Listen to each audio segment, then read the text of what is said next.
Hey everybody, it's your buddy Mike Messier here on One Pro Wrestling and Sports Fan YouTube channel. I'm joined by my buddy Jimmy Faluca, and we are doing a very special kind of, I guess it's the end of week, and it's not hump day, it's Thursday, so it's the almost weekend night. And Jimmy has graciously agreed to come out here. Some of my subscribers, namely my buddy Michael AJ Norris, has got a bunch of topics that he wanted me to discuss about pro wrestling. And I figured, sometimes I do these rants on my own and it gets a little lonely. I figured I'd bring in Jimmy from Staten Island. He's just coming off a big convention that had some wrestling tie-ins. So, Jimmy, how you doing tonight, buddy? Jimmy Faluca from Staten Island. I'm doing great as usual. Whenever I get invited on your show, Mikey, it's always a good time. And I'm looking forward to our topics this evening. But yes, I did, in fact, attend New York City Comic Con last week, and it was a lot of fun. As far as the wrestling side of it, uh, I attended the Friday showing as the Western Mortician version of The Undertaker, and I was very happy to have many people come up to me and say that my costume looked very good, because one of my hobbies outside of my job is I do costumes. I get things from all different places, I put it together, and I make it my own. Some notable characters that I've done is the Shadow from the 1930s, Count Dracula, who's been a legendary figure since the book came out in 1897, Zorro, uh, Van Helsing. I'm actually in the process of rebuilding my Darth Vader suit. It's a movie accurate suit that Nice. makes me a foot taller. Oh, So wow. I go to these conventions mostly to see other people's costumes because I love seeing the creativity that other people are capable of. And I have to say, I've met some really great ones, specifically a group of guys that do wrestling. Like I made a friend in the last year and a half. His name is Aaron. He runs this Instagram page called the Macho Verse, where he does different versions of the Macho Man Randy Savage, and even takes other characters and puts them together with Macho. Like the Dude, he's done the Macho Dude. Right. Captain Hook, he's done Macho Hook. He even just did Macho Juice, a play off of Beetlejuice, and he actually just met Jake the Snake Roberts, dressed in the exact same outfit that Savage was wearing when he got bit by the cobra. And Wow. and Jake popped. There's like videos of this guy online, and I was fortunate enough to become friends with him, and he loved my Undertaker, so he invited me into his group. And what started out as like a 10 or 12 person meetup turned Yeah. out to be like 50 people dressed as wrestlers. Wow. We had guys dressed like Hulk Hogan, Hollywood Hulk Hogan, the Macho Man, Bray Wyatt, both versions, John Cena, myself as The Undertaker. There was even someone else there dressed as The Undertaker, but with the purple garb, and he had Paul Bear with him, which Nice. was fun. We had a good time together. The second day, I brought my father because it was his first ever Comic Con. Me and my sister drove him in. Since he's been wheelchair bound, we figured that was the best way to get him there. And he got to hang out with Ron Simmons because Damn. my dad's a big fan of Ron Simmons, not just the wrestler, but the football player. And Right. when my dad went up to him, he first, he introduced himself, he shook his hand, and he said, "Listen, I know that you usually sign Dam or Farouk, but I want you to sign this picture." And it was a picture of him in from Florida State. He said, "I want you to sign Ron Simmons, number 4 in the history of Florida State." And when I tell you Ron Simmons lit up, I should have recorded this because he and my dad talked for a good half hour, and Ron made it a point to say, it's great to come across people that understand the hard work that is put into a life, especially football, because as well as I do, football back in those days Yeah. was no joke, especially with the way you could attack the receivers, you could beat up the quarterbacks. You had to pretty much rip somebody's head off and throw it into the stands back then to get called for a penalty. And Ron Simmons made my dad's day, and that was enough for me. And that That's was my awesome. weekend, and it was a lot of fun. It was a lot of fun. Yeah, Ron Simmons. I mean, I was there when he beat Vader in Baltimore, Jimmy. I mean, I was in the audience for that one. In fact, you can even see me and my gangly group of guys, my friends, in the audience. We're deep in the back of the screen, but if you look hard enough, I can pick us out. And that place was electric. The Baltimore arena basically went nuts, and that's another story for another time. But I got to Yeah. meet Ron Simmons, I think in 2019. Actually, it was more like 2017. Hmm. Oddly enough, I had gone to a funeral that morning of a friend of mine who was a huge pro wrestling fan, Oh, and I'm sorry. Yeah, Sting and Big Van Vader. I'm sorry, Sting and Ron Simmons were scheduled for this big time wrestling show that night, and I did both. I went to the funeral for my friend, and knowing that he would want me to go to this wrestling show, I did, and I got to meet Sting, and you know what? Sting was a little bit off-putting, to be quite honest with you.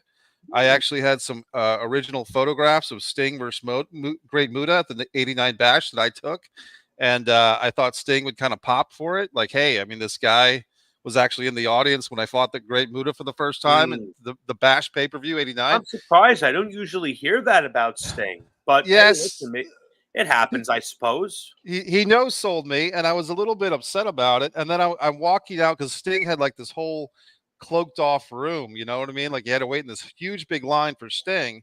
Then when you get past Sting, the next thing you come out of this line, and Ron Simmons is just there out in the open at a table, and I go see Ron, and Ron was 180 degrees different than the Stinger. Ron was Mm. so accommodating, so nice, and I just said, "Hey, I was there when you won the belt," and he said, "Which one?" I said, "When you beat Vader in Baltimore." What other? But I mean, if it's true, because he had the World Tag Team title with Butch Reed, the Yes. WCW. I I think they were always have managed the by Teddy Long.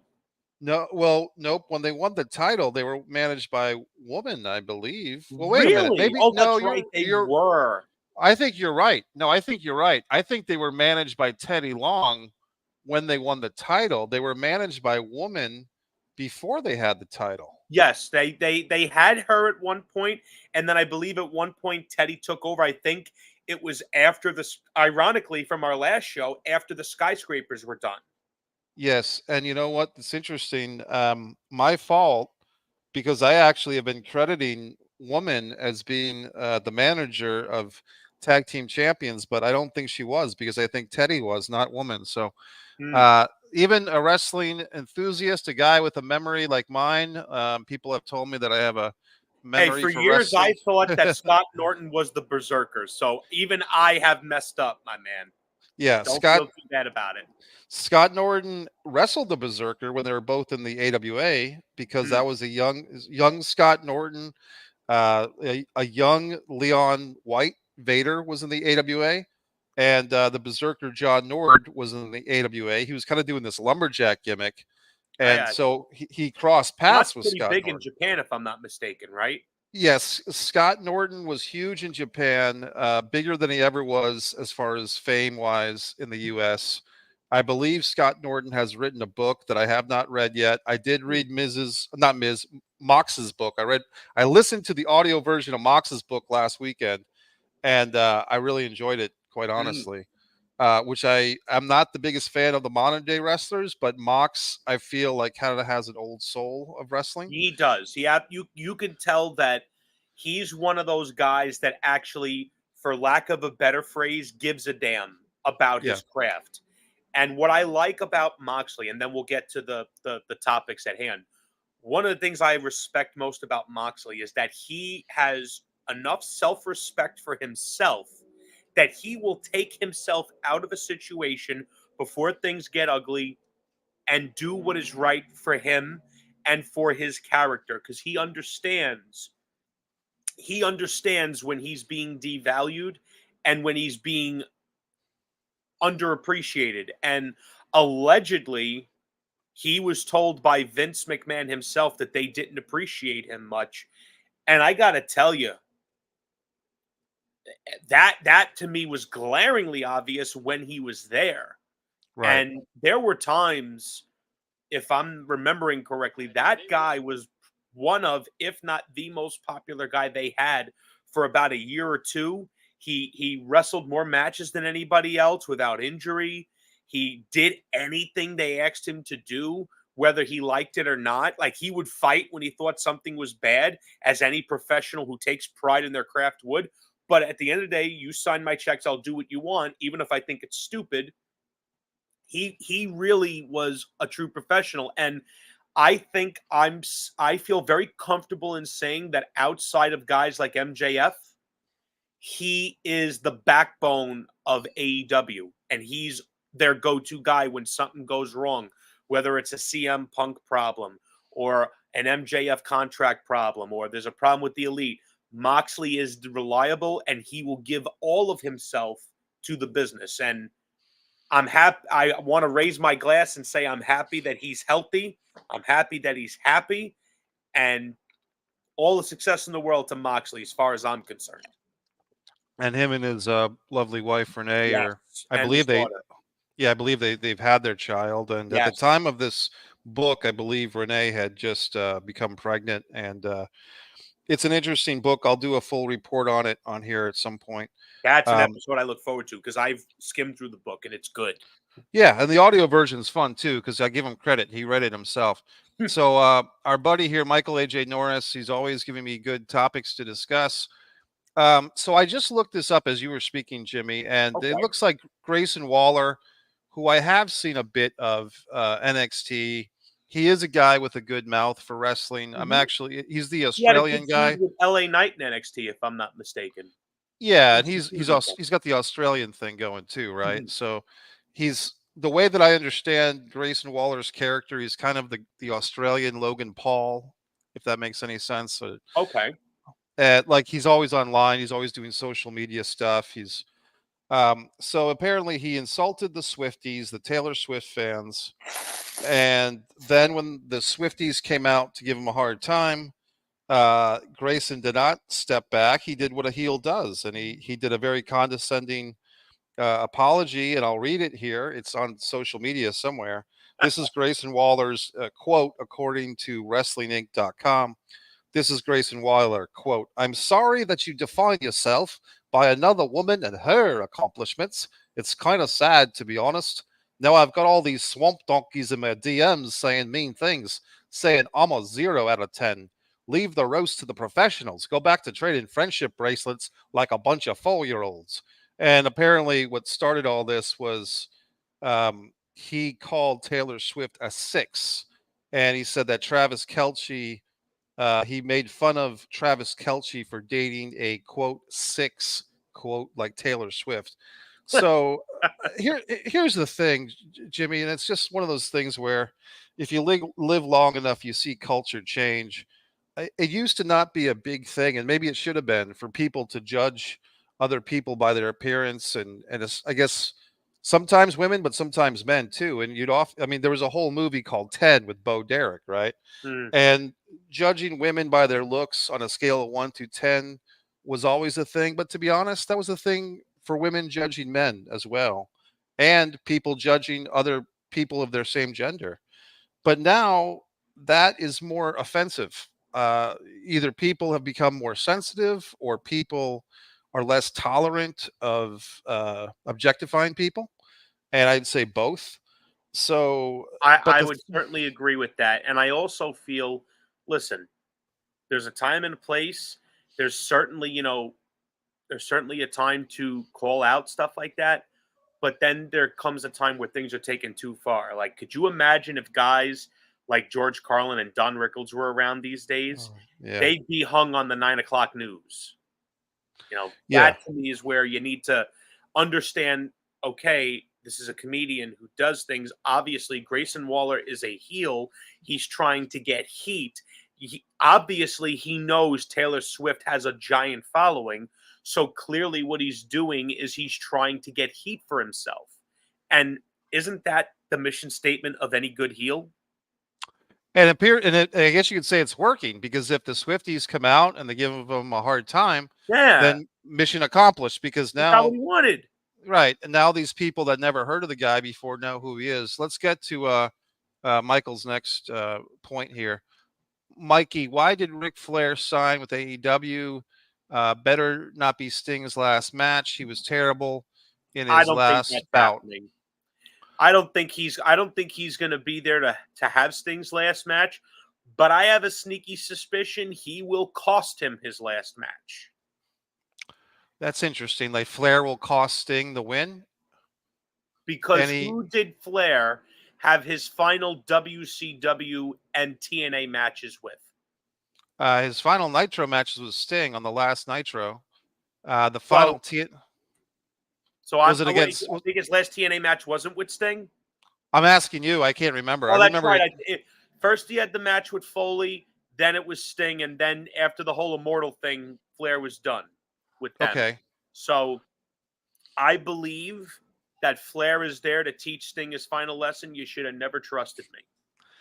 So the 70, God, how old is Rick? 75, 76? I would say so. And honestly, I'd rather it not be that way. I mean, in my opinion, I'll be honest. I always wanted to see Sting have his one dream match with The Undertaker, but I understand that's never going to happen. So at the very least, the best thing to do with Sting is to have him give the rub to a great top heel. And I don't think that great top heel is Christian Cage, because Christian himself is a veteran. Right. I also don't think that top heel is Luchasaurus, because he has no face. He's not one of those heels that's going to draw mega heat. That's why I kind of wish that maybe MJF would have been in that mix, because could you imagine the heat he would have had being able to say, I put Sting into retirement? And that might be one of AEW's problems, is they don't have a lot of strong heels. I mean, they have MJF, who plays both sides. They have Christian, who's doing a great job as a heel. But do you have that next big great heel that you could say, okay, this guy retired Sting, and now the fans hate his guts for it? I got it. I got the guy. Ready?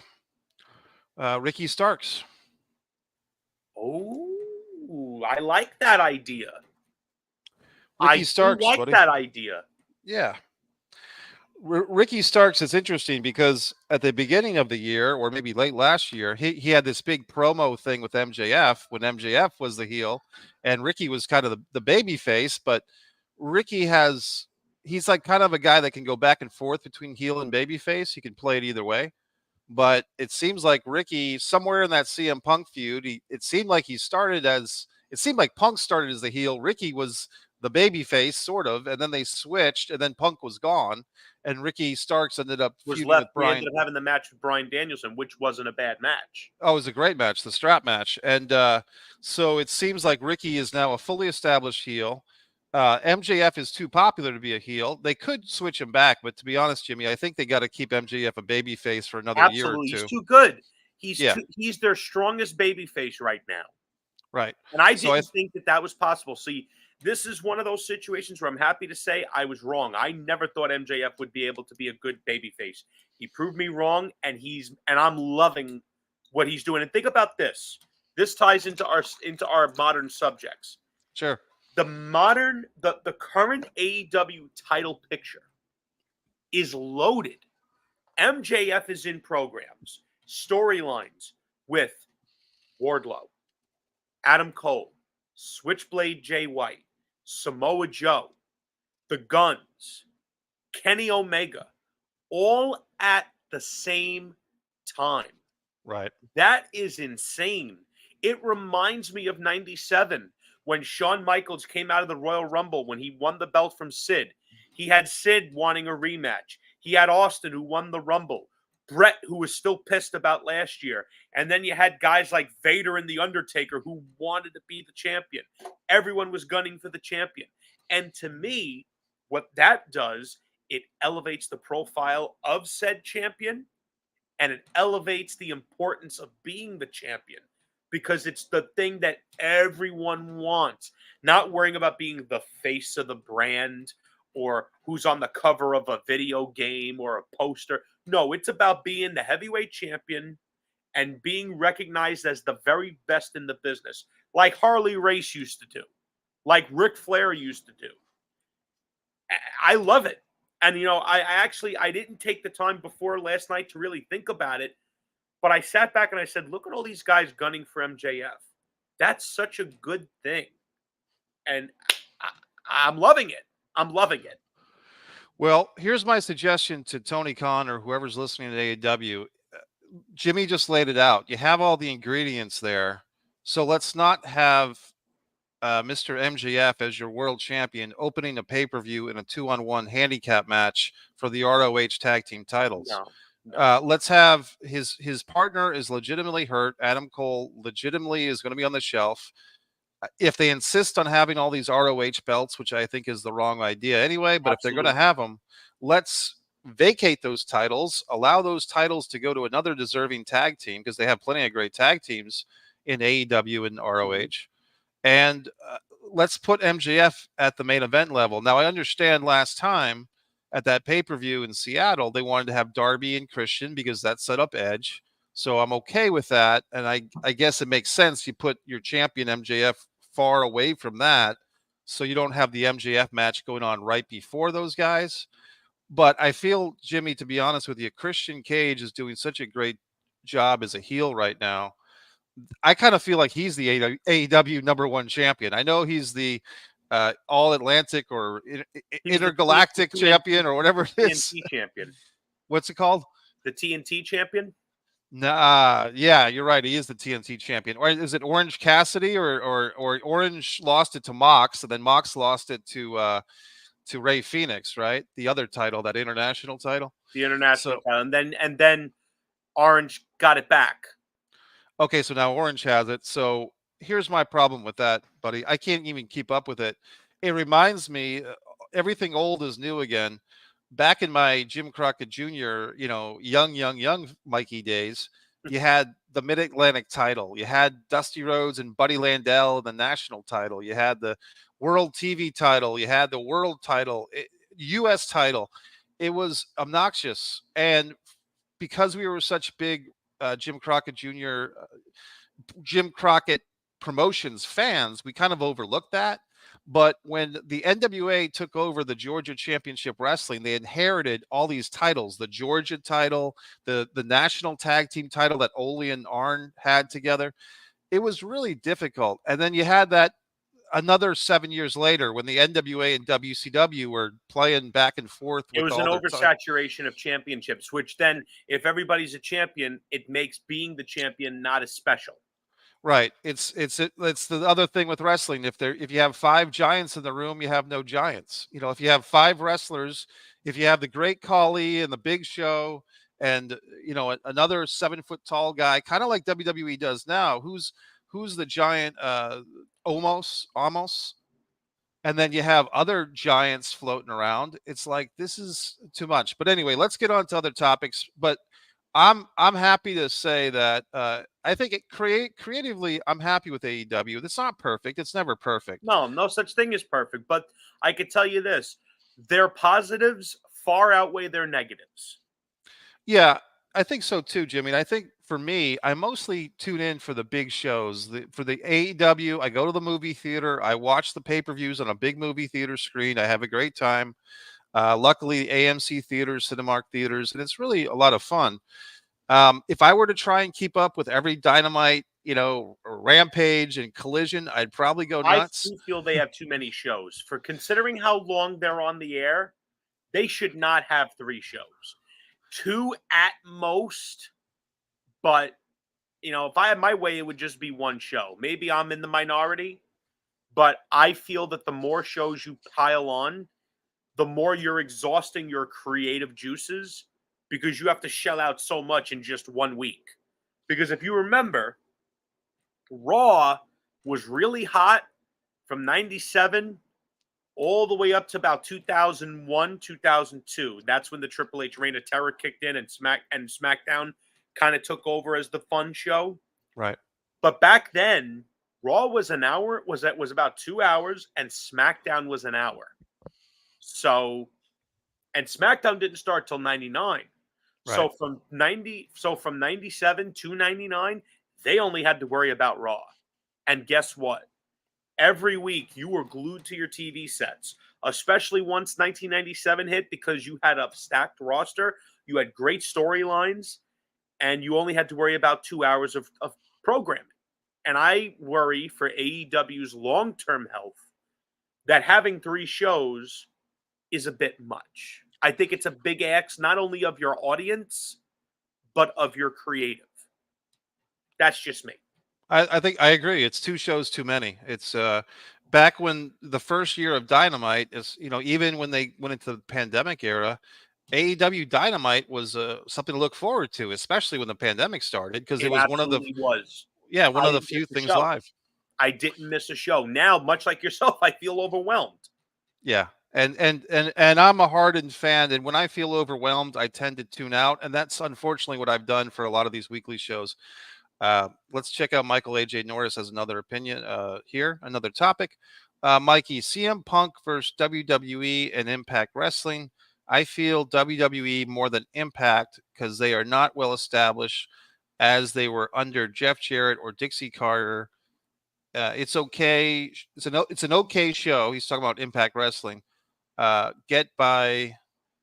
But would they pay CM Punk enough? Would it hurt them? Would it hurt Impact Wrestling to pay CM Punk? Would it hurt them to pay him as much money as he needs? And like we can also throw the NWA in there because Billy Corgan's talked about Punk, or while the WWE can pay him. So I think what Michael AJ is getting at here is the WWE with all their Saudi Arabian deals, their TV deals, their Peacock deals, they have so much money. They can afford with this new thing that they've just merged with UFC, they can afford CM Punk. And to be honest, it's the devil you know. For CM Punk, going back to WWE is the devil he knows. If he's going to go to Impact Wrestling, if he's going to do NWA or even over in Japan, that's the devil CM Punk doesn't know. Jimmy, if you were CM Punk, what would your wish to be? What do you think? If put yourself in CM Punk's boots right now, are you going to even Well, wrestle again? What are you see, going to do? I appreciate that you asked me that question, but because I respect you too greatly, I have to decline that because I'm biased. Okay. I'm not unbiased in this. Because if he goes back to WWE, it's going to be very, very difficult for me to defend him. And I'll tell you why. I personally do not care for CM Punk because the one time I met him, he was the way Sting was with you. Right. And I was there in his Best in the World t-shirt with the WWE Championship over my shoulder with his name on it. And I told him straight up, you're one of the only things that keeps me watching. And he made like I wasn't even there. However, with that being said, I don't think a single person can deny that from 2011 to 2012, he was the very best that they had. And they fumbled the ball badly with capitalizing on his momentum. I'll give you the Cliff Notes version. He was outselling everyone, including John Cena in merchandise. He was getting cheered by every arena they went to, not just the quote unquote hardcore towns. It was everywhere. Right. He was cranking out one great match after another. And it was obvious he was the people's choice. So what did the WWE do?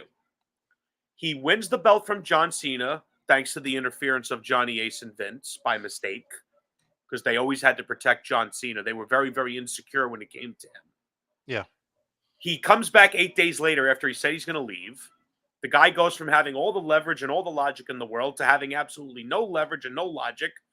He loses to Del Rio, loses to Triple H, loses the triple threat Hell in a Cell, loses to Awesome Truth.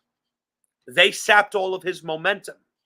And then when he did win the title, he was curtain jerking to John Cena when he was teaming with The Rock against Awesome Truth, the same team that John Cena beat in a 2-on-1 handicap match 2 weeks prior, which Survivor Series that year in 2011.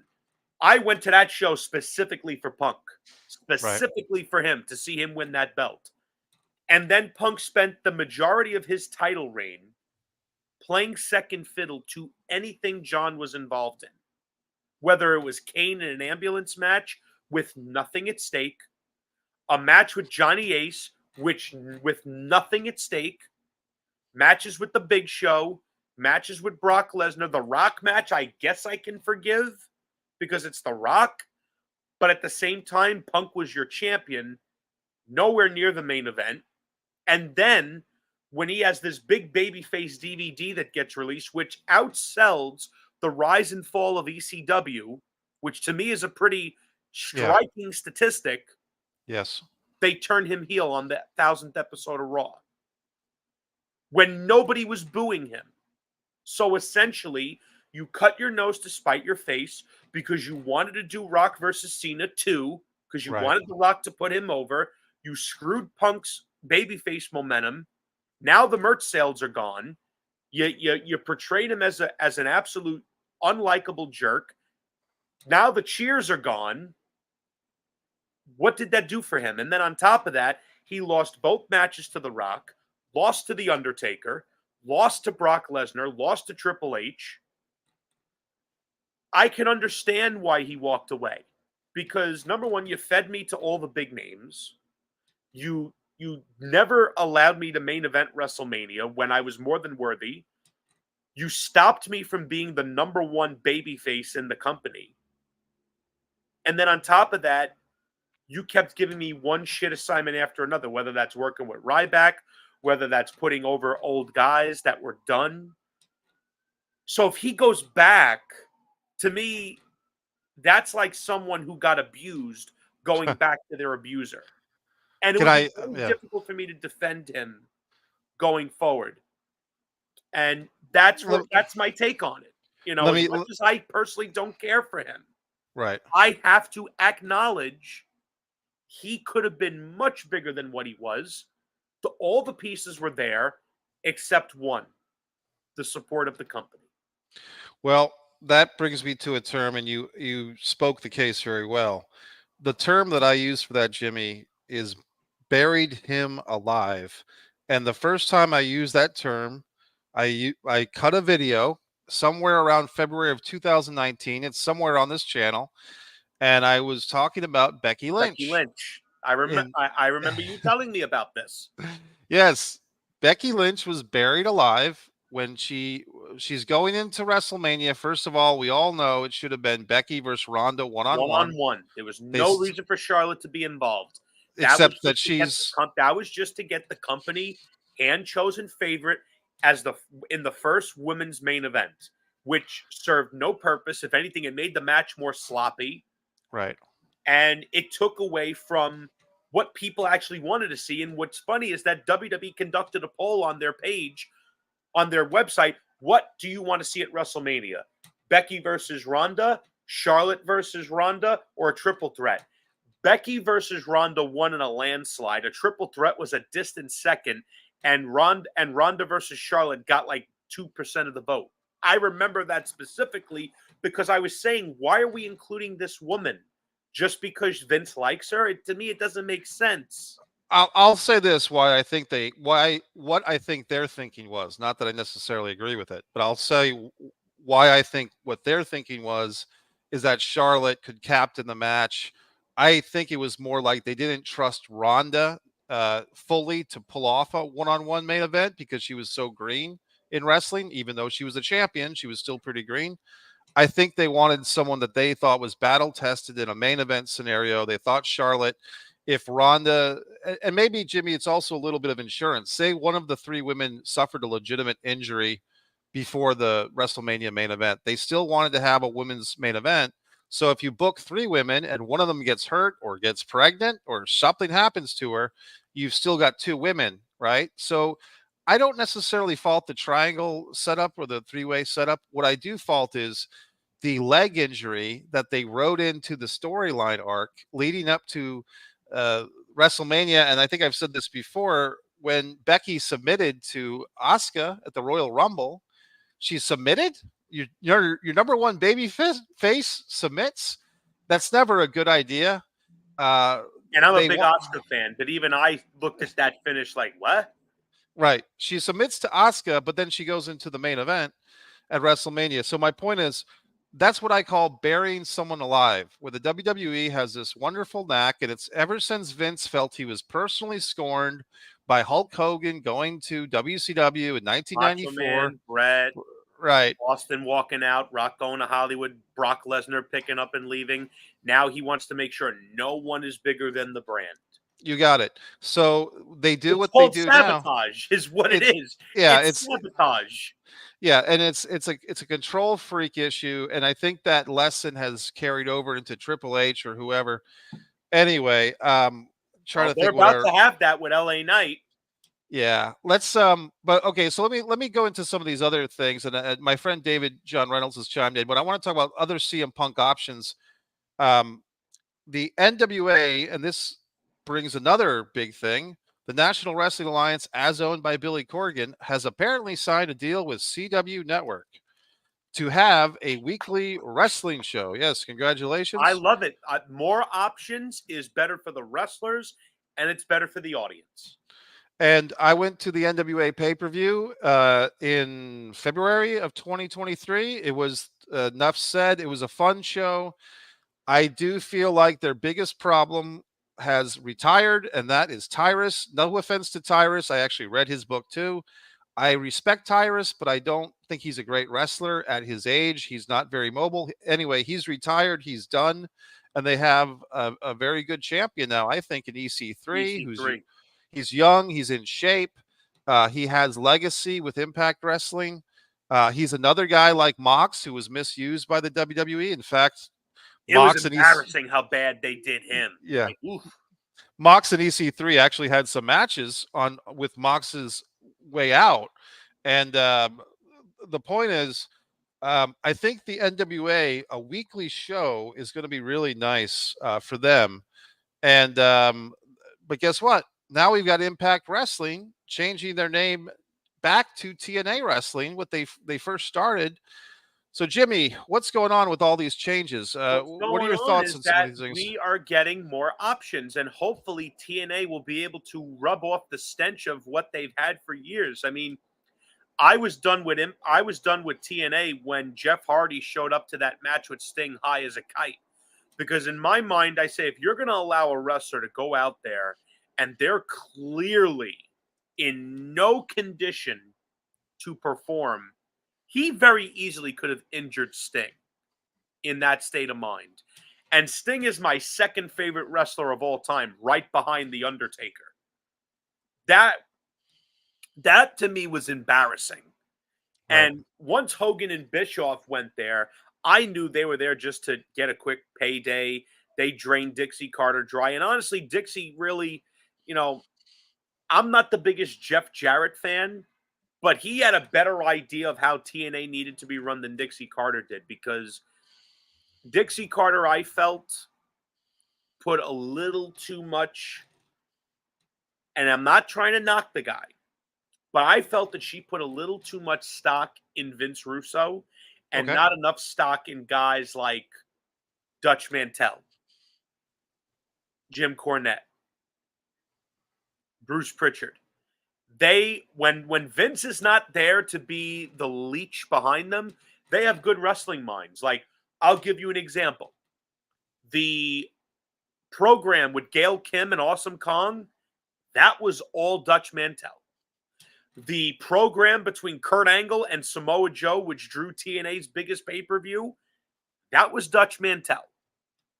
And Dutch is a solid booker. Like, if you need someone to write weekly television, someone who understands wrestling, Dutch is as good as you're going to get. Because his mentality, and I wish I could find this interview that he did with Sean Oliver. I look for it all the time and I can't find it. He talks about how, wrestlers being handed scripts these days, and he was referencing WWE. He says, back then, we didn't hand them, we didn't go, here, read this, and go out there and say, we didn't say that. You know why? Because how's the talent supposed to grow? Right. So the talent will come up and say, what do you want me to say? How do I know what I want you to say? I want you to go out there and I want you to get those fans invested in what you do. And if you do that, you'll be booked next week. So it forced the talent to actually use their creativity and their character, because back then, no one could tell Dick Murdoch how to cut a promo like Dick Yeah. Murdoch. No one could tell Harley Race how to talk like Harley Race. Could you imagine someone handing Dusty a script? Oh, That That's not for me. I mean, Jake the Snake Roberts. Did Jake need a script? Rowdy Roddy Piper. These were all from the same era. That's what I'm getting at. That was an iron sharpens iron business, and that's why you had such greatness. Plus, I also do feel the pre-recorded promo in the back with the announcer, whether it was Gordon Soley or Gene Okerlund, that was also very good because you got the best version of that promo, however long it took. Y- TNA, they have work ahead of them because they have rubbed a lot of people the wrong way. I will give them another shot because I'm Okay. willing to give any wrestling promotion a shot. The same attitude I have with AEW, the business is better with other promotions around. The NWA, I can't wait to tell my father because I got news for you. He'll be watching because he loved the NWA. That guy was so hooked to Magnum TA, Ricky Steamboat, Sting, the Horseman, Dusty. Are we going to get the same level of star power? I have no way of knowing. But I can tell you this, I am excited for the future. Well, to the NWA's credit, they had a certain gentleman named Eli Drake on every week for a couple of years, and he wasn't even their number one guy. But Eli Drake, who's now LA Knight, he was in NWA for quite some time. They have this wonderful women's wrestler. I think she's still there. I think she might have lost Camille? her title, Camille, who's extraordinary. Yes. She's married to a wrestler, and that wrestler, her husband is actually quite good, but she outshines him. I mean, we talk about, and Michael AJ has a point about Jade Cargill here. I think the money match for wrestling, for women's wrestling, may not happen for a while unless Camille also gets picked up by WWE, because I think putting Camille versus Jade Cargill, main event of a WrestleMania, main event of anything, that would blow the roof off because That would Camille be can go. interesting because Camille's good. She's good. For a Yeah. woman as tall as she is, she's very good, which is why I think she was a good fit for the NWA. And Jade Cargill, she just screams TV star. She Sure. screams TV star. And I think that she will be best as a villain. Let's get to this comment here from Michael AJ. Mikey, do you think if WWE made Jade Cargill like Sasha Banks in the WWE was because so far I've seen how she's treated showing up on all three shows and been face to face with two people? Sasha had feuds with reasons. I'm trying to figure out that last sentence. Sasha, let's see his other comment here, see if that makes sense. Mikey, I see Jade Cargill is going to be the new Sasha Banks in WWE. How she treated showing up on all three shows, and she was face to face with two Sasha Banks's rivals, Charlotte and Becky. Uh, and now Michael's asserting that they are the reason that Sasha left the company. That Charlotte and I don't necessarily believe that they're the reason she left. I mean, did she ever state that? And I missed that no, comment? I don't think so either. I think what it was is that the situation, at least as it was reported, was that Naomi and Sasha were the women's tag team champions. They had a lot of pride in that title, and they were being set up, or told that instead of defending the women's tag team title on the next pay-per-view, which was not one of the big four pay-per-views, it wasn't Mania, SummerSlam, Survivor Series, or Royal Rumble, but they were going to both put over the singles women's champions, Ronda Rousey and whoever the other champion was at the time, maybe Asuka. And apparently, these two ladies, Naomi and Sasha, were like, "Hey, look, you guys made a big deal about bringing this women's tag team title into the picture. We're your champions. We actually want to do this thing. We want to do this women's tag team wrestling." And I think, Jimmy, especially from Sasha's perspective, she was never in those WrestleMania main events. I mean, I guess she was eventually with Bianca Blair, but she was kind of left out of the one with Ronda and Charlotte and um, Becky Lynch. So I think Sasha probably was the captain of that decision for those two ladies to walk out. The other lady, Naomi, she was actually married to one of the Uso brothers. So I think she probably would Yeah, be she's more married to Jimmy Uso. right. So she'd be, in my opinion, she'd be more likely just to put up with the stupid WWE booking as part of the business. But I think Sasha takes a lot of pride in Sasha, and Oh, I she don't absolutely did. right. Especially after the time and the great stuff she did down in NXT and how they didn't even scratch the surface with her on the main roster.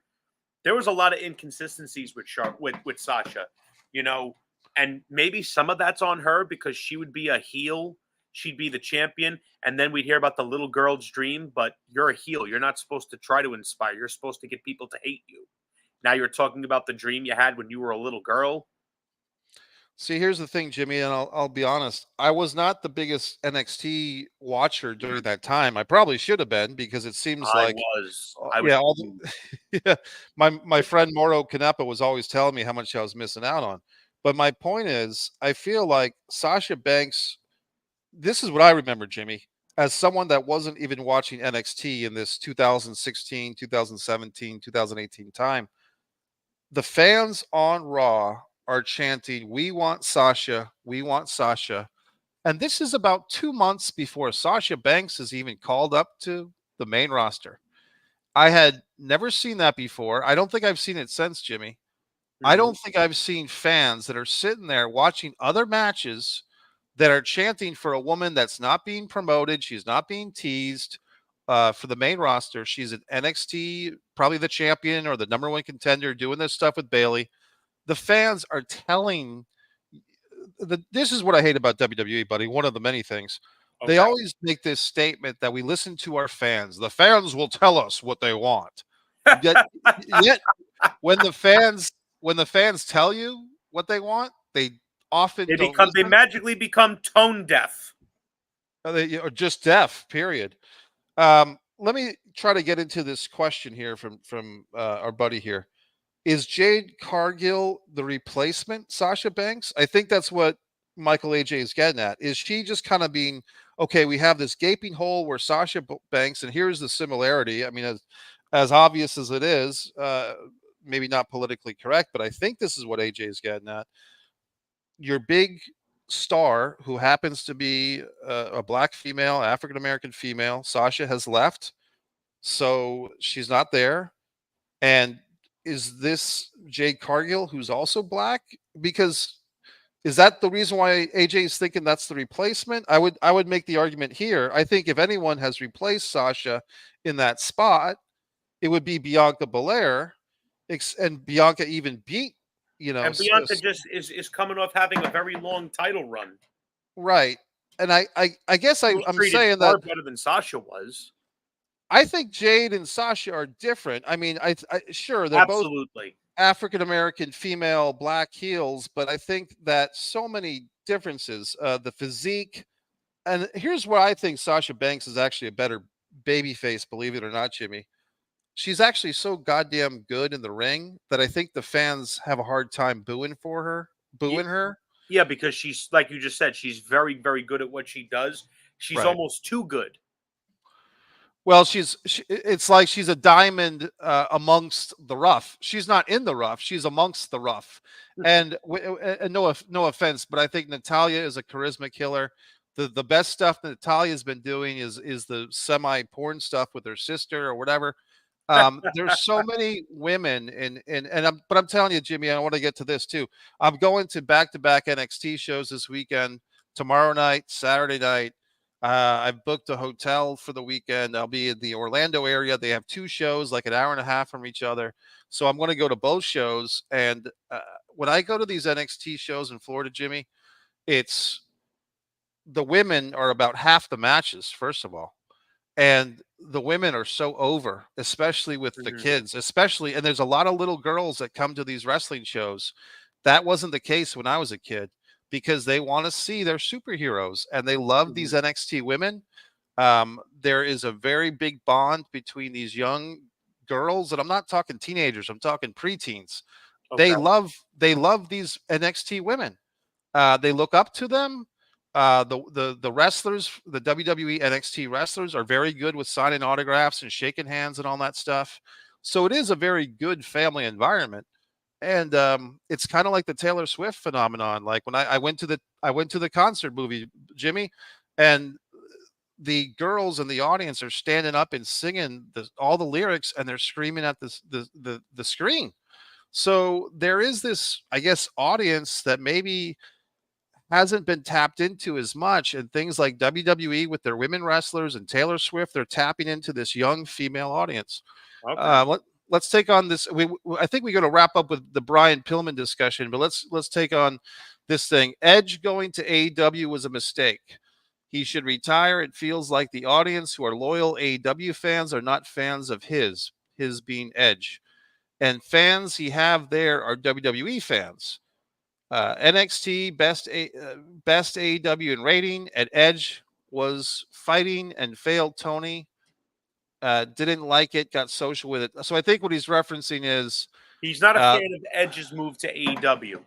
but also that Tuesday night show when like WWE was on a Tuesday with NXT, and they went head to head with Edge's debut against Luchasaurus. I don't want Edge with Christian. Good example. The Hardy Boys. What has Jeff Hardy done for AEW? Nothing. So I think Edge is just there on people's advice instead of him wanting to be there for himself. Okay, well, here's the thing, Michael AJ Norris. I'm not arguing that maybe the Edge thing hasn't been the rocket ship to Venus that we all hoped. At the other hand, I'd say, does a 52-year-old guy who's been wrestling, for 30 years in the mainstream, does he need to have the rocket ship?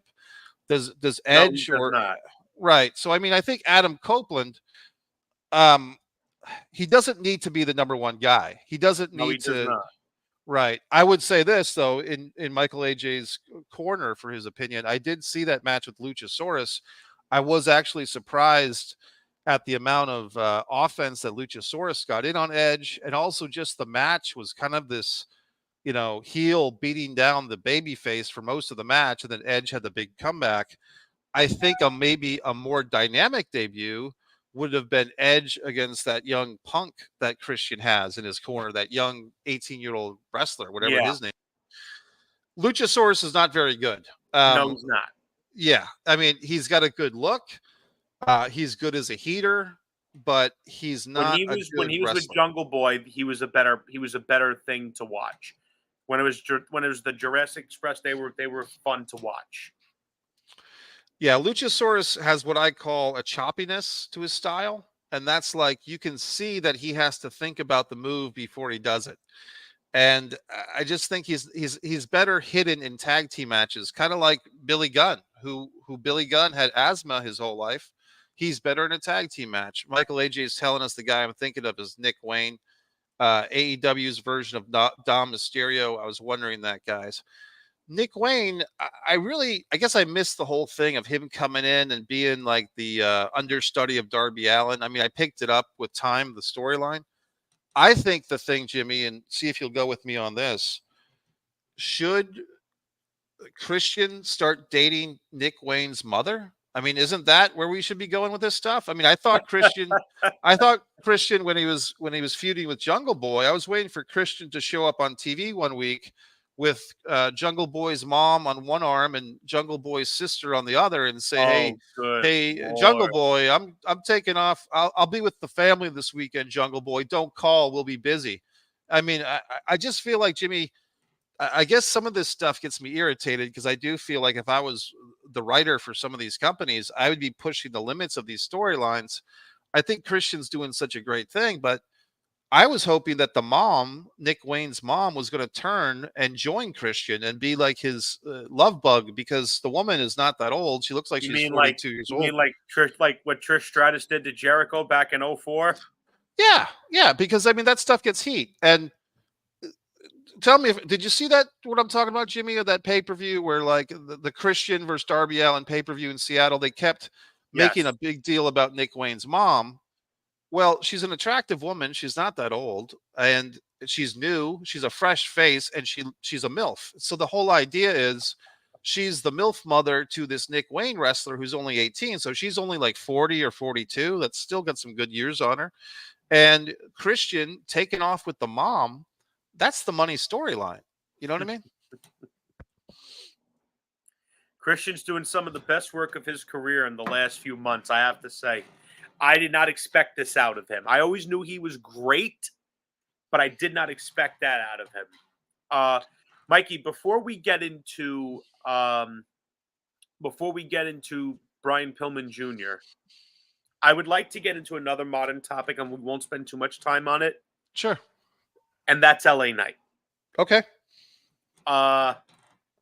I don't have any delusions that he is going to become the champion when he faces Roman Reigns. I just happen to believe that while LA Knight does not have to defeat Roman Reigns to get out of this program with his momentum intact, Roman Reigns doesn't necessarily have to defeat him either. And here's my reasoning behind that. LA Knight stands out right now. He is selling a lot of merchandise. He is the only reason that your audience is actually bringing signs to the show. I Right. haven't seen signs in a WWE show in years. And I'm seeing them every week with LA. Whenever any LA Knight segments I see, there's tons of signs in the crowd. He stands out. Roman has beaten 95% of the roster. My simple question to WWE, who claims they want guys to get over, why would you want to take the one guy who stands out and make him like everybody else?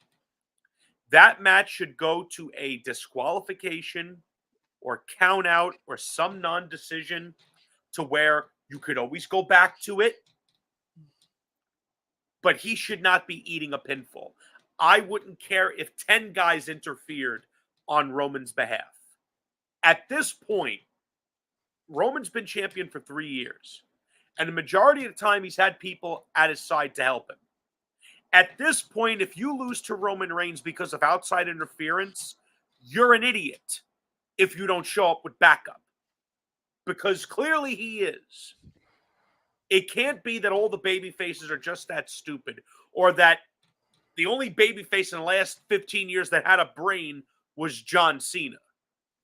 At some point, you got to protect these guys.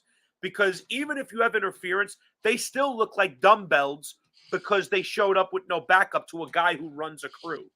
Right. That's like showing up to a gunfight with a freaking slingshot. Yeah. Who looks like an idiot? The guy with the single shot. So, in my opinion, the match should go to a DQ, no contest, with LA Knight standing tall against whoever causes the disqualification. So that way, he now has a logical reason to step away from Roman because he has to take care of this unfinished business. Because to beat him when he's ascending is silly.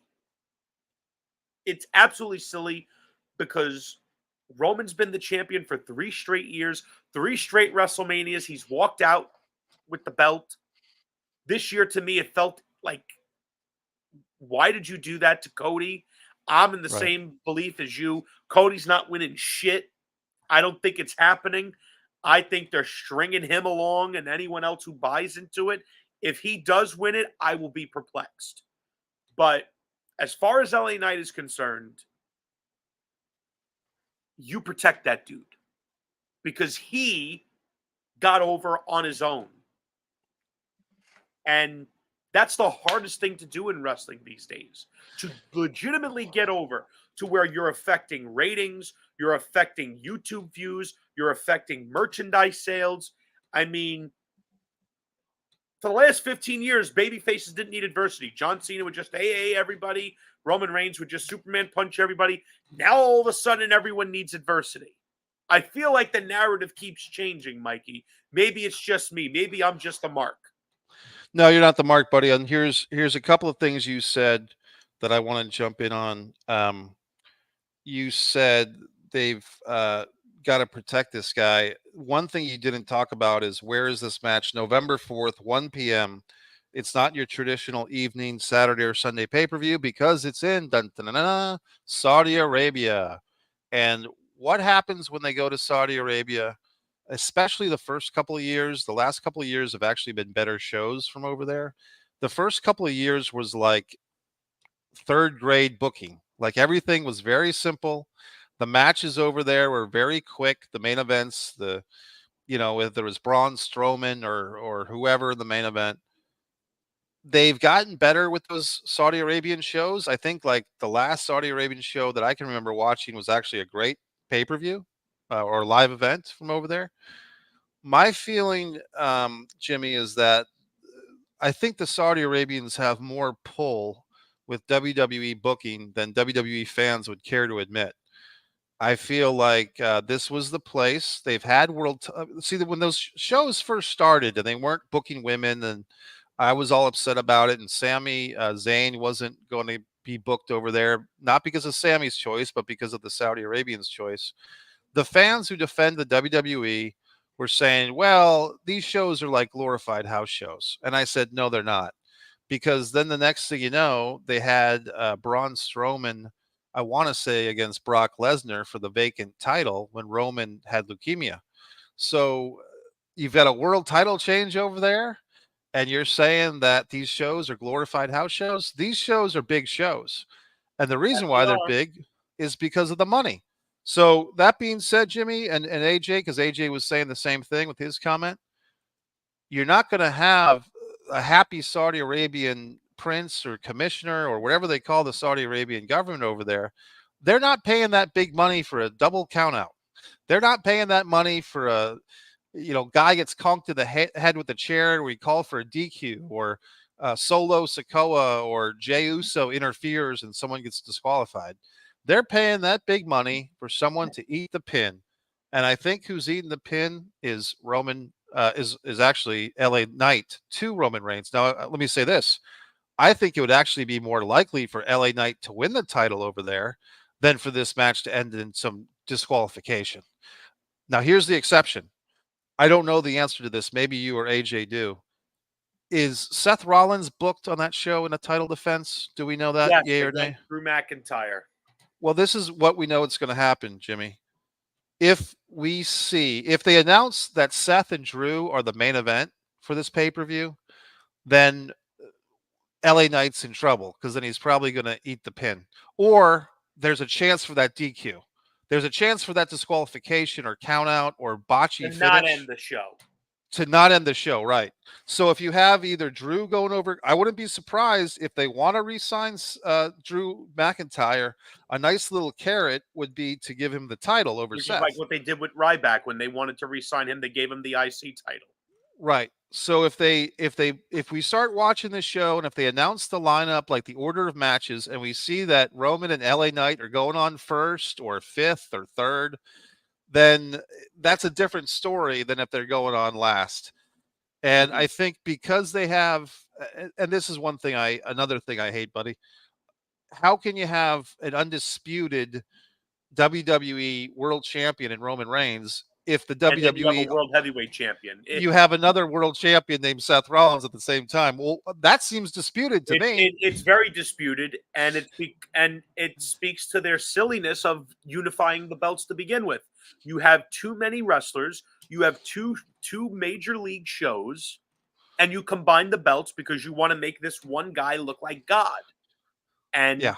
the cost was 90% of your roster doesn't feel like main eventers, and then you get situations like this where you have a guy like LA Knight who's gaining in popularity, and now you're throwing him in the path of this champion that you don't want to beat for whatever reason. Apparently, he's so great, he's so amazing, he's in God mode, but yet one loss is enough to make him meaningless.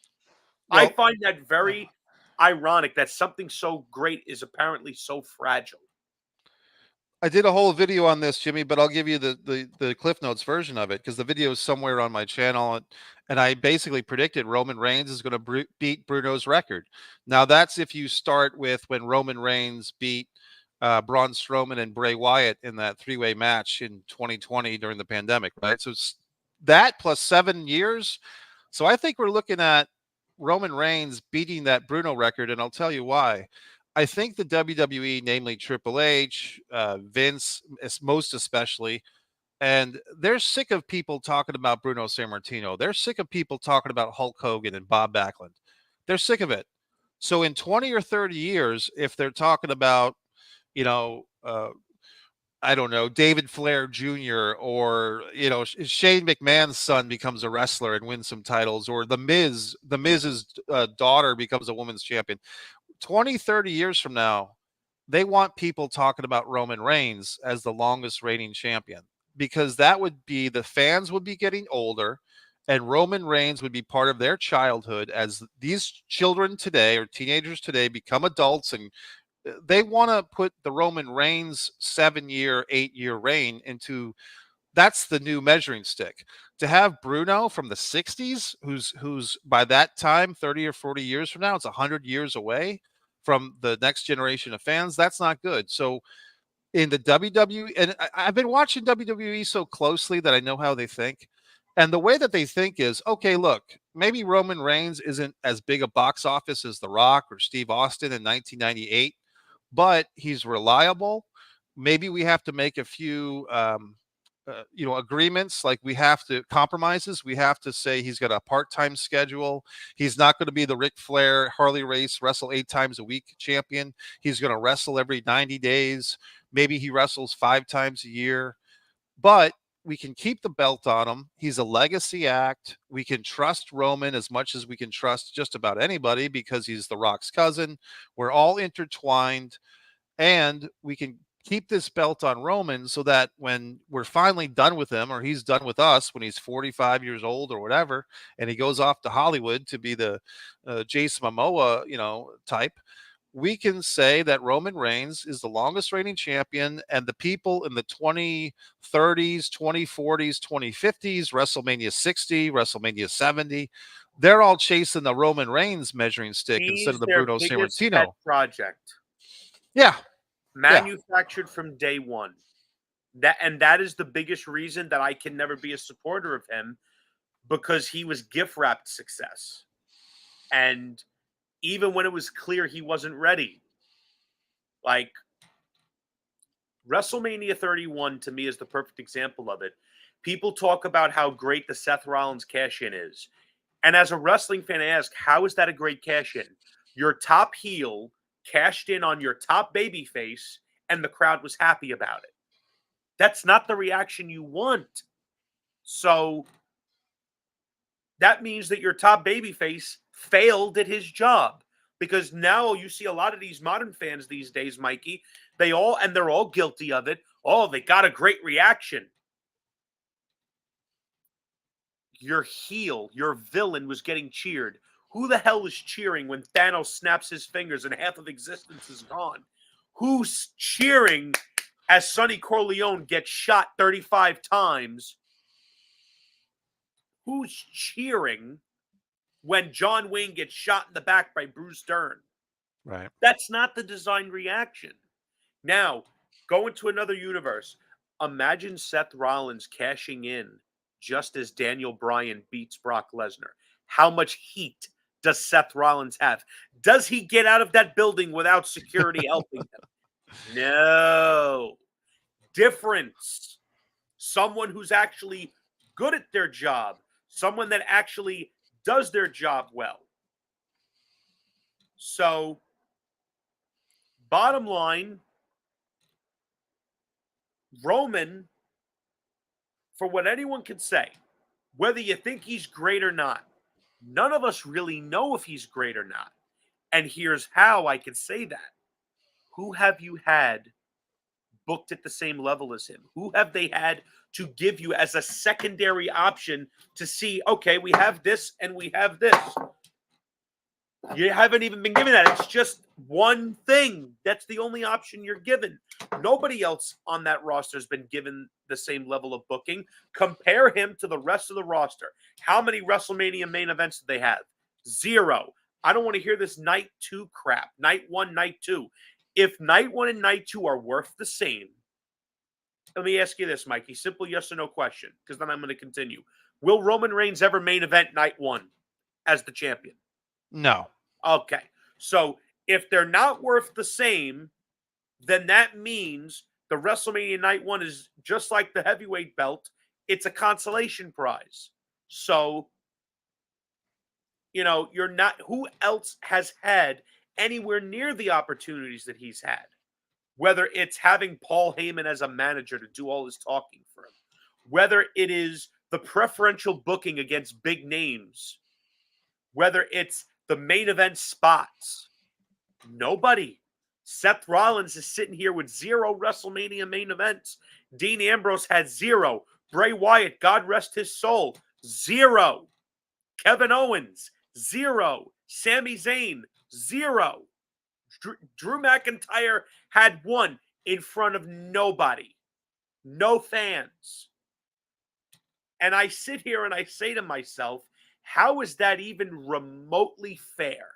I need someone to explain to me in plain, simple English how someone can be considered so great and yet he's never tested. No one is even allowed to even try to reach for his spot.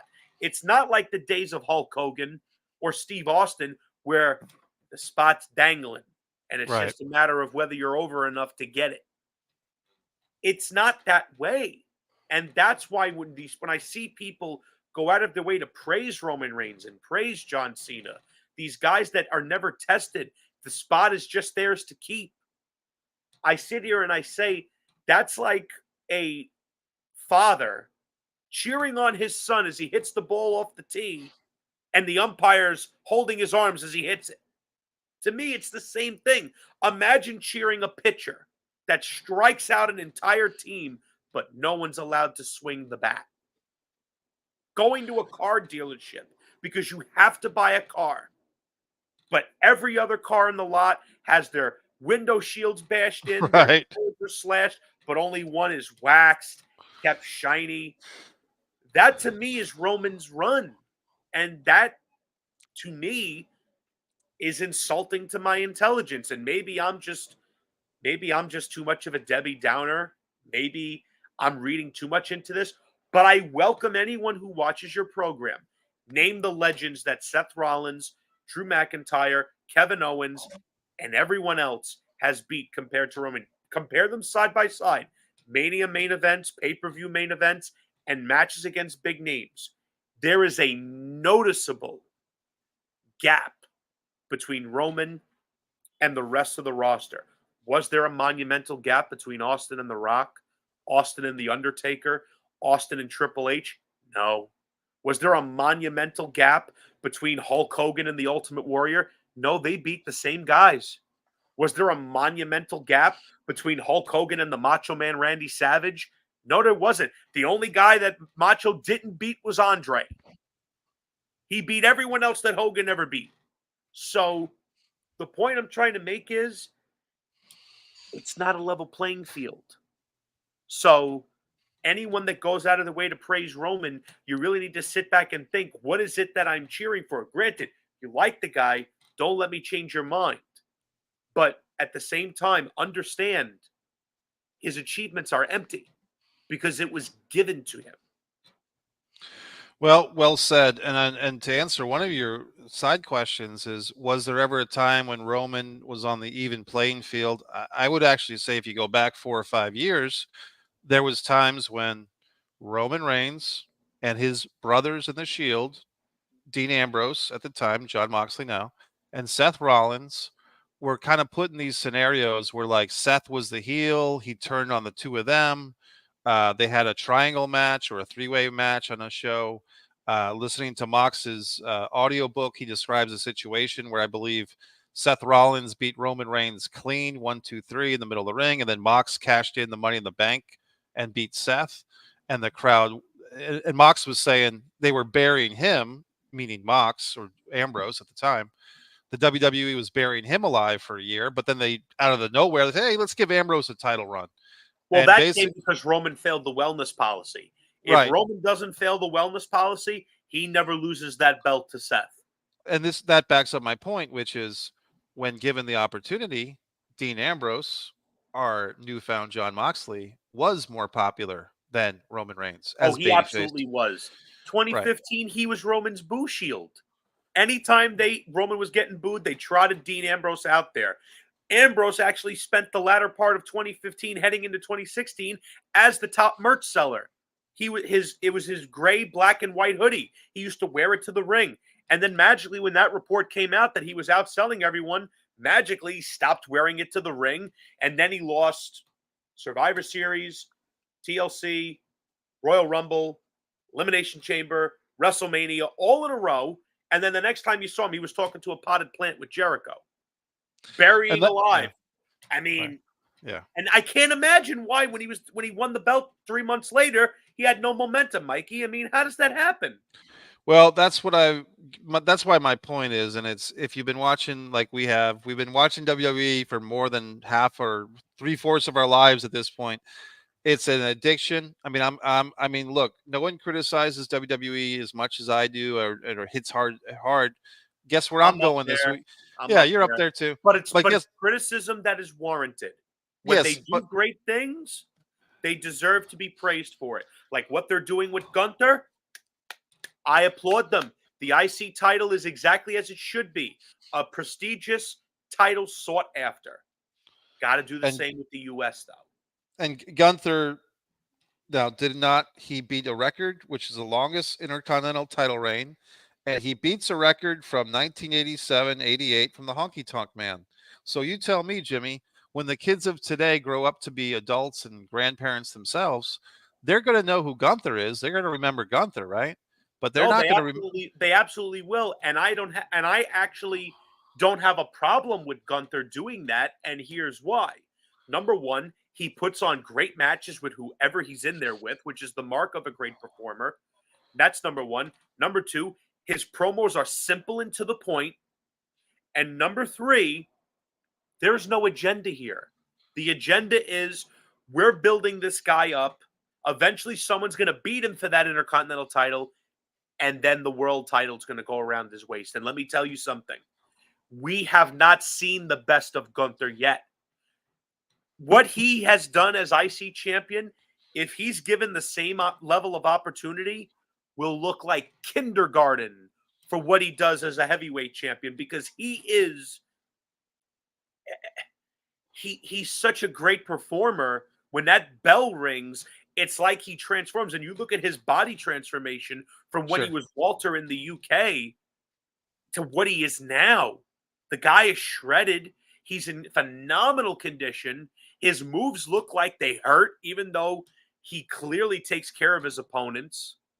And again, a guy who reminds me a little bit of Brett, no matter who he's getting in there with, whether it's Bronson Reed, whether it's Tommaso Ciampa, whether it's Chad Gable, whether it's Sheamus or Drew McIntyre, everyone this guy gets in the ring with, he's cranking out good, I would dare say, great matches. So I'm loving Gunther. I'm loving it. But my point is that he's a modern day guy who they've had beat a classic era, 1980s record, which is the Honky Tonk Man's Intercontinental record. So that just kind of reinforces my point that if you don't like Roman Reigns, you're going to have to wait about another 4 or 5 years for him to lose that title, because they created the Seth Rollins title as the consolation prize for everybody else. So Cody is probably going to end up with the Seth Rollins title, and he'll somehow talk his way into making us believe, that he finished that he finished the story with the Seth Rollins title. So my point is, all these records, like I think, was it Demolition has the longest tag team title record with and then it was broken by the New Day. Right, there you go. So that's already been accomplished. Kane had the Royal Rumble record, and it was broken by Roman Reigns, and then it was broken by Braun Strowman. Right. Donnie St. John's my buddy from Boston. He makes films. He's an Avalonia award winner. Folks, if you tune in tonight at midnight on my Facebook channel, on One Man and a Camera Films, and my Twitter, One Actor Mike Messier, I have a new short film that I made. I produced it, wrote it, directed it with my buddy Tim Labonte. We have this great actress, 5-minute movie.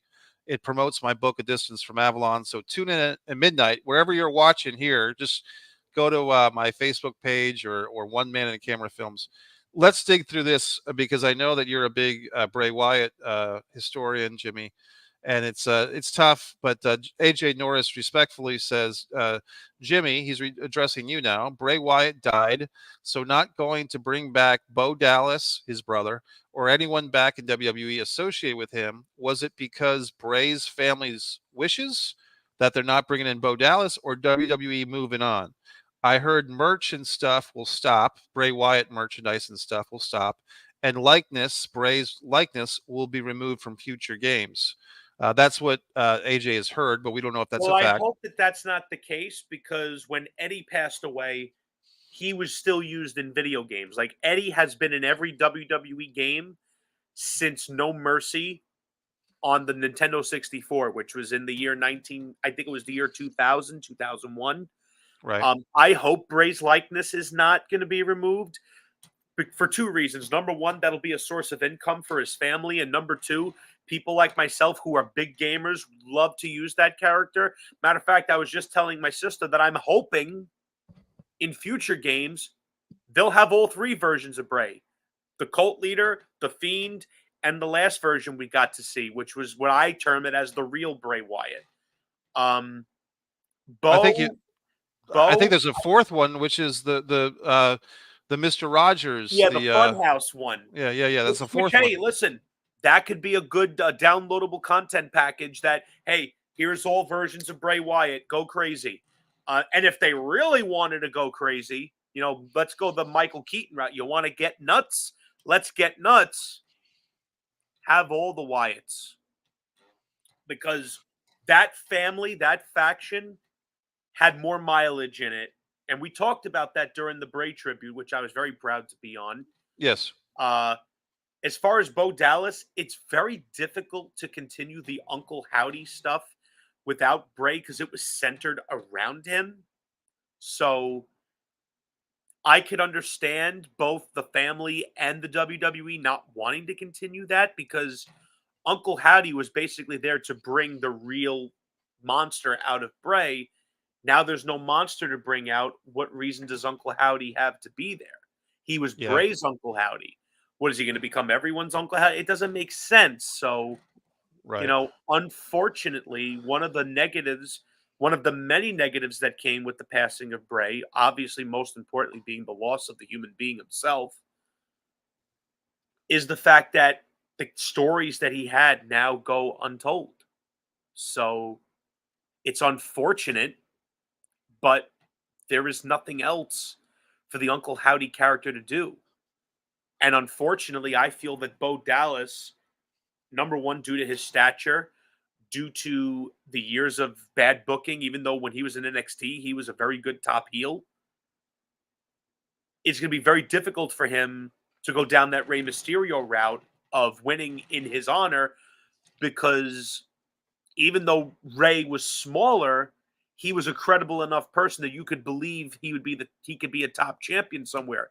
Does anyone really believe Bo Dallas can be the top champion of somewhere? And I say no disrespect to him, Right. but after years of being devalued, he would have to do a phenomenal job of changing people's minds. I mean, I'm open-minded to anyone. Long as you get over, I got no problem with you having the belt. But he'd be fighting an uphill battle. And I feel that would be grossly unfair to him. Let me address Michael's final comment in there, because I'll let me just answer this real quick. Bray was loved and respected, now thrown away like garbage. Why not finish what he could have done, that tribute, then a video package shown, or friends talking about him in the company? So I think AJ is taking issue with the tribute show, and I'm going to defend WWE on this one. I thought that was a very well put together show. Yeah, and the other thing is AJ, they were in a tough spot. They were literally coming up on a pay-per-view or a live premium event that weekend, I believe, if I'm not mistaken, or soon enough. They had a live premium event coming up. It was the go home show, I believe, for a live premium event, or maybe the week before. Terry Funk had also passed away 24 hours earlier. I think for any company dealing with that was tough. Dealing with the death of not one but two legends, a young legend and an older legend, it's too much. I think I'm giving them a pass. I think Was it the greatest tribute show ever? Probably No, not. I mean, probably I would not, say but it served its purpose it to served its perfection. purpose, right? And I feel like I don't think he was thrown away like garbage. No, I think they're in a tough spot, and I just feel like everybody grieves differently. And at the end of the day, as much as I criticize the WWE for treating people like cogs in a machine, I do say that when it comes to their talent dying, I think they did the best. Did they give Mantar a tribute? My buddy on Monty and the Pharaoh, they had Mantar from the '90s on their show a bunch. I don't know if the WWE even gave him the flash on the screen. But anyway, I like Gunther. This is Michael AJ Norris again. I like Gunther better than Roman. Better performer. He gets over with skills, not Mike's skills or promo. He's a great wrestler. He earned that history Intercontinental title run. Bronson Reed versus Gunther match of the year. Let me just bang through some of these because I know Jimmy, you're on borrowed time at this point. I want to respect that. Mikey, movie The Wrestler, was it based on the life of Jake the Snake Roberts, even though they never claimed it was? Here's what I'll say with that, AJ. I'm sure that the director, Darren Aronofsky, and I do love the movie The Wrestler. People think, hey, Mike, if anything, I'm jealous that I didn't make it. That's the reality of it.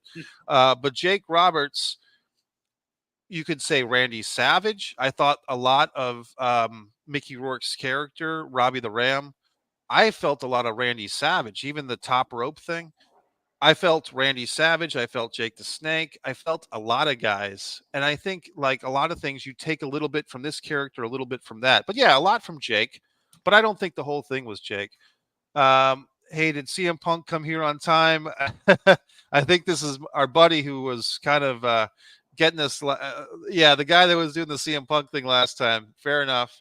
We have. I don't know if we gave our final predictions on CM Punk. I think if anything, um, TNA Wrestling or Billy Corgan basically said he doesn't want to insult CM Punk by giving him a low ball offer. My advice, for whatever it's worth, to Billy Corgan is call up CM Punk and have a conversation. If nothing else, I'm positive that CM Punk is a fan of Billy Corgan's music with the Smashing Pumpkins and Swan and and everything else. I think he'll also appreciate the fact that Billy Corgan just loves pro wrestling. Yeah, and didn't CM Punk show up in a mask on some indie show like three years ago or something? So I think Billy has to give himself a little bit of credit. Use that Billy Corgan Smashing Pumpkin swag to pick up the phone and talk to the guy. It's not, and I think if you remember this obscure thing, Jimmy, when AEW was first starting and people were asking CM Punk, hey, did this new company reach out to you? He said, yeah, you know what? I got a text from somebody that said, hey, Cody wants to talk to you. Text him. And CM Punk's like, that's not how you come to me.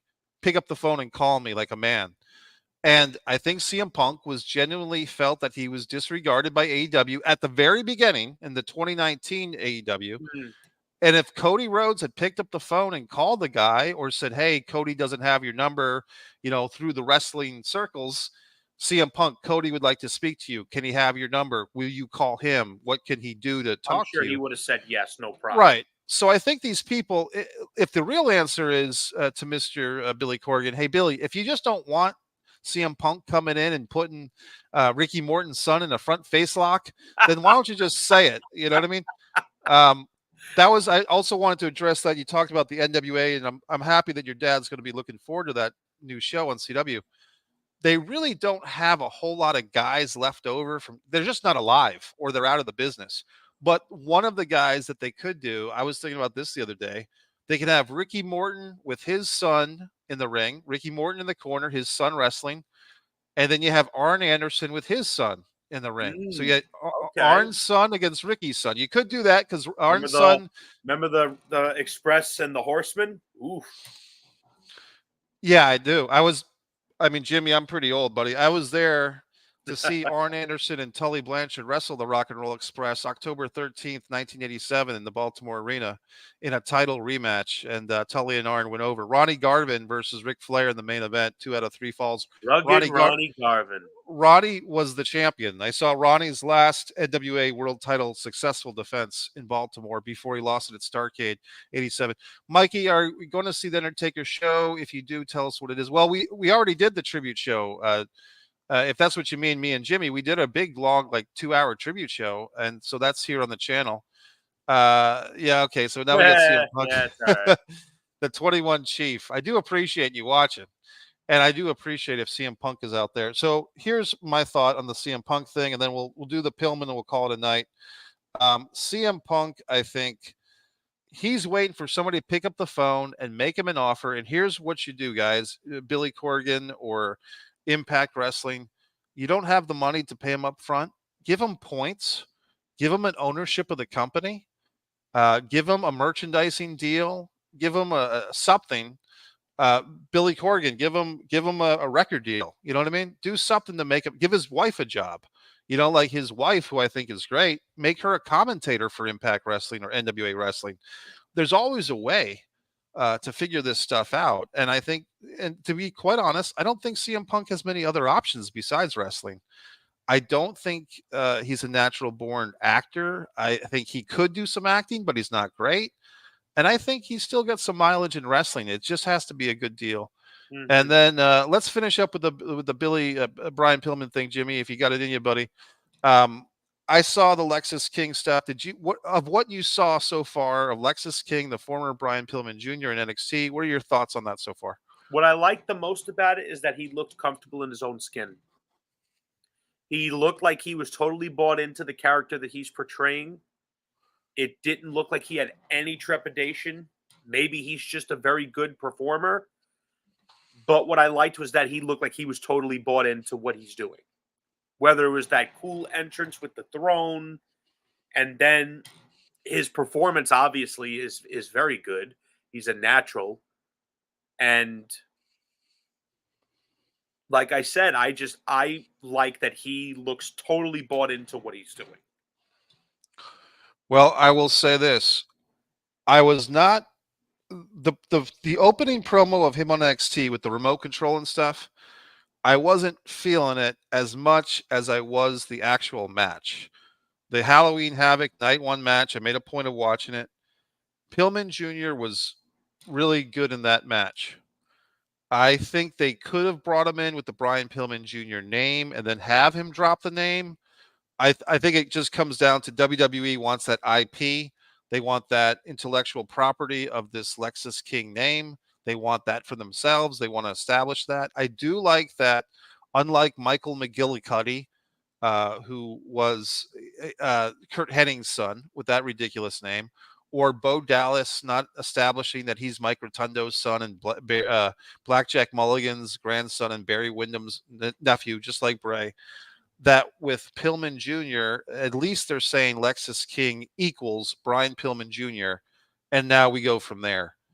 I was a little bit relieved after watching that match because I'm like, okay, this is working. And like you said, Jimmy, Pillman Jr., Lexus King looks comfortable. As you know, I've spent time with Brian Pillman Jr.